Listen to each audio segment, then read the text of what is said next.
What's up, guys? Welcome to your third Android tutorial for the new Boston. Again with me, Travis, and what we're going to do in this tutorial is something super exciting. We're going to install some more software that we're going to need for developing an Android. So I was hoping you guys were looking forward to that.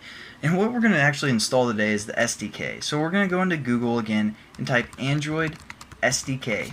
And basically the SDK has all these methods that we can use for Android programming, and it'll allow us to basically develop for Emulator, and for our phone. So we're going to download that so we can actually do some Android programming. And you click the first link, it's the download section from the Android developer page that we've been to before. This time it's under the Android SDK starter package download. We have some choices here. If you guys want, if you're on Windows, you can do the recommended one. If not, you can also download this. It's pretty simple either way. So pick one of your options. Again, for Mac, just click here, and I've already downloaded it. I think it's like 23 megabytes, so it won't take too long, unless if you guys are on dial-up. And if you are, I'm sorry.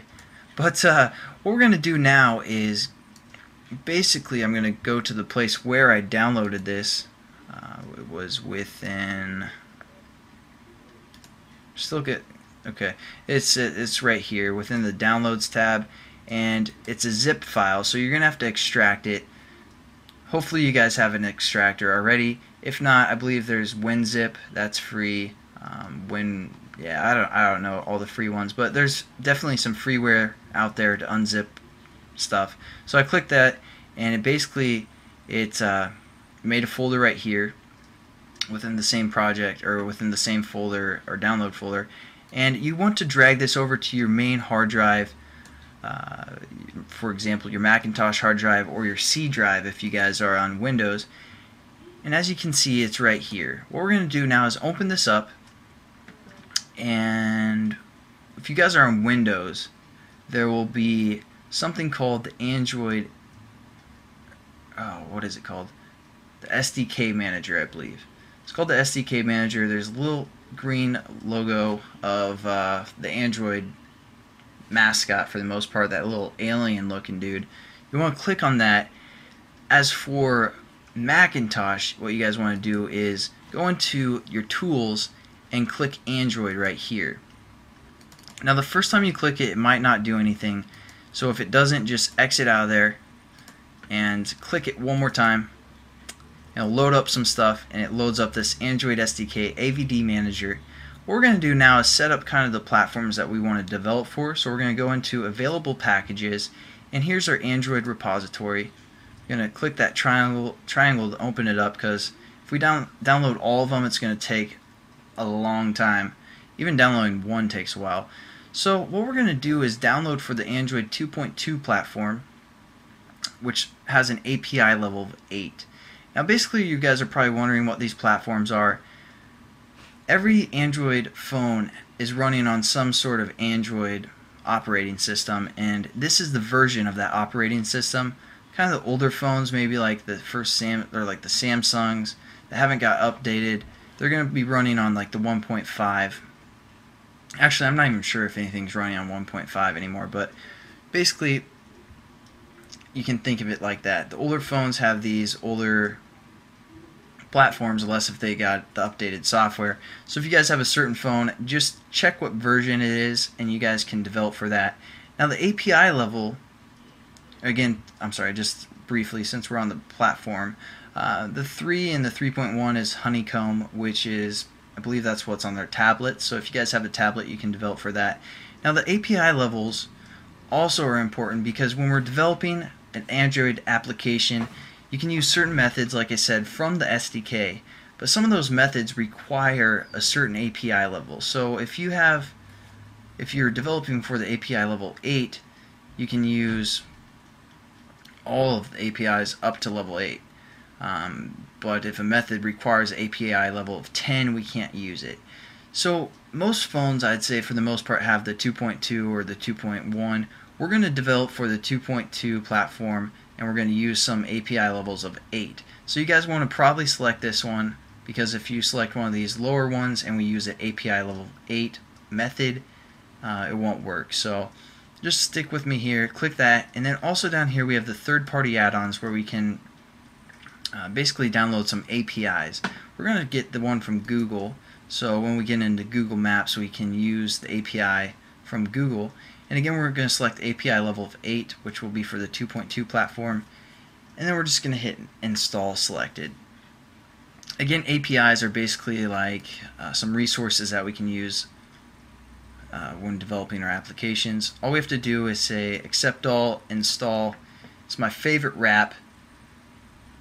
Basically, instead of reading Mother Goose to me, I would, my parents wouldn't read me Mother Goose when they were putting me to bed as a child. They'd just say, accept all, install. What's up, gangster? That's the kind of lullabies they'd sing me. So that just is ingrained in my head. That's what you guys want to do when you're installing software. And now this is going to take a while. Sorry, I'm kind of weird. But this is going to take a while to install those platforms and those packages that we can use. So I'm just going to talk briefly of how I'm going to teach and basically some stuff about Android and what we're going to get into for the most part. Now, the way I like to teach, or the way I like to learn for the most part, is I like seeing kind of an overview of how things work. I don't really care for the most part of every detail, but in the beginning at least. So basically what I'm going to do, sorry, I'm trying to gather my thoughts here. What I'm going to do is kind of show you guys some of the basics of Android, but we're going to move kind of fast for the first 20 tutorials so you guys kind of see how everything works. You might not realize everything that's going on, but trust me, you'll learn a lot throughout those tutorials. Not like every detail, but after the 20th tutorial we'll kind of go back and redo some of those things that we've done just a little bit differently and introduce some new stuff so that older stuff makes sense and you guys realize what's going on. I don't know if that description made sense, but that's what we're going to do. We're going to kind of go quickly, and then we're going to backtrack a little bit and cover some of the stuff that we did, and then move forward as well. I won't get into every detail right at the beginning, so if you guys don't like that, I'm sorry, but I will cover every detail just within time. So stick with the series, and it will pay off. I promise you guys, you'll understand Android for the most part after this whole series is done. So just to give you guys an introduction of how I'm going to teach, there it is. And also, Android is so big. There's so many different programming languages you can use with it, but it's mainly, the main programming language is Java. That's basically how we're going to set up our interface, or our navigation, all that stuff. But you can also use C++, you can also use OpenGL, you can use MySQLite, you can what else? XML. We're going to get into XML. That's easy for the most part. But there's so many programming languages. You can use HTML5 as well when you're developing your application. So it's going to be hard covering all those topics and pretty much everything. So I'm just going to stick with... okay, so this got done installing, so we're just going to hit OK. I'm just going to, cover as much as I can within 200 tutorials. And hopefully you guys will be happy with that. If not, you guys can check out my bring back and I'll do some additional tutorials on things that you guys request. So there we go. We have our stuff installed, and now when we say installed packages, we can see some of the options that we downloaded. The other thing we're going to do real quickly is set up the emulator. So we're going to say virtual devices up here and hit new, and we're going to call this one DroidX. Again, this will have to be one word. It can't be two words, just one word. So we're going to have no spaces. And what's our target going to be developing for? We're going to have it developed for the 2.2 platform. And the size is basically a virtual SD card. We're going to say something like 100 megabytes, which is kind of overkill, but we're going to go with it. And then just hit Create AVD Manager. Whoops. And hit OK. And we're done for this tutorial anyways. I'll see you guys in the next one. Have a great day.